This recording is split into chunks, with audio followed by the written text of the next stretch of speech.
Hello বন্ধুরা, কেমন আছেন সবাই? আজকে আপনাদের দেখাবো এটা বরিশাল টু ঢাকা বা ঢাকার টু বরিশালের একটা বিশাল বড় লঞ্চে আমরা ভ্রমণ করতেছি। এটা আমরা চলে যাব বরিশালে, বরিশাল থেকে ওখানে চলে যাব কুয়াকাটা।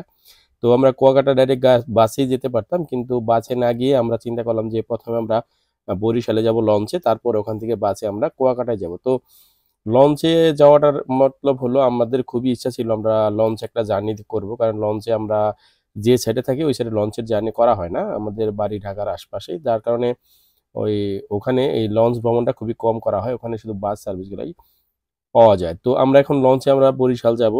তো বরিশালে গিয়ে সেখানে গিয়ে আমরা এই লঞ্চের মধ্যে কি কি ঘটবে সেগুলি আপনাদের দেখাচ্ছি। এখানে আমরা যে ভাতগুলো অর্ডার দিয়েছিলাম, এক প্লেট ভাত 120 টাকা নেওয়া হয় লঞ্চের ভেতরে, আর এক প্লেট ডাল নেওয়া হয় 120 টাকা, আর সাথে লেবু বা কাঁচামরিচ সবগুলি দেওয়া হয়। এবং আমরা নিয়েছিলাম মুরগি।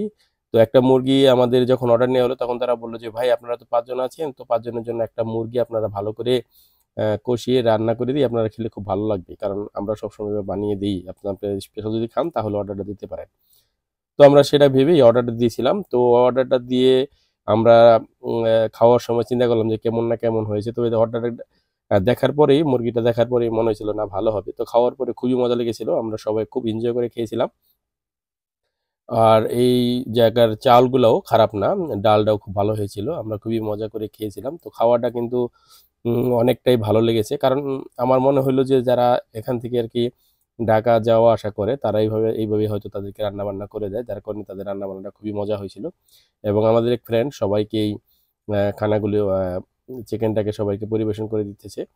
তো এইভাবে কিন্তু আমরা লঞ্চের মধ্যে খাওয়া দাওয়া করেছিলাম। আর লঞ্চের একটা কেবিন নিয়েছিলাম আমরা, লঞ্চের কেবিনটা নিয়েছিল 3,500 টাকা।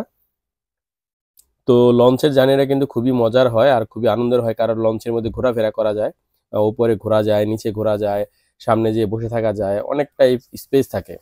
ভালো লাগবে, যারা লঞ্চে কখনো ভ্রমণ করেনি তারা ভ্রমণ করলে বুঝতে পারবেন লঞ্চের ভ্রমণটা অনেকই মজাদার। তো এইভাবে আমরা খাওয়া দাওয়া শেষ করে আবার আমরা একটু বের হলাম, ছাদে উঠছিলাম। তো ছাদের বাইরে থেকে বাইরের যে দৃশ্যগুলো অনেকই সুন্দর লাগছিল, বড় বড় স্টিমার ছিল এবং আরও আশেপাশে অনেক শহরের পাশে বড় বড় মিল ফ্যাক্টরি ছিল, সেগুলো আমরা দেখতে দেখতে আমাদের সময়টা খুব ভালোভাবে কাটছিল। এবং অন্যান্য লঞ্চগুলো বরিশাল থেকে আসতেছিল বা অন্যান্য লঞ্চ বরিশাল থেকে যাচ্ছিল। তো এই দৃশ্যগুলো দেখতে খুবই ভালো লাগছিল। আর আমরা রাত্রে যাচ্ছিলাম, তো দিনে গেলে হয়তো আরো সুন্দর কিছু দেখতে পারতাম। তো ধন্যবাদ বন্ধুরা ভিডিও দেখার জন্য।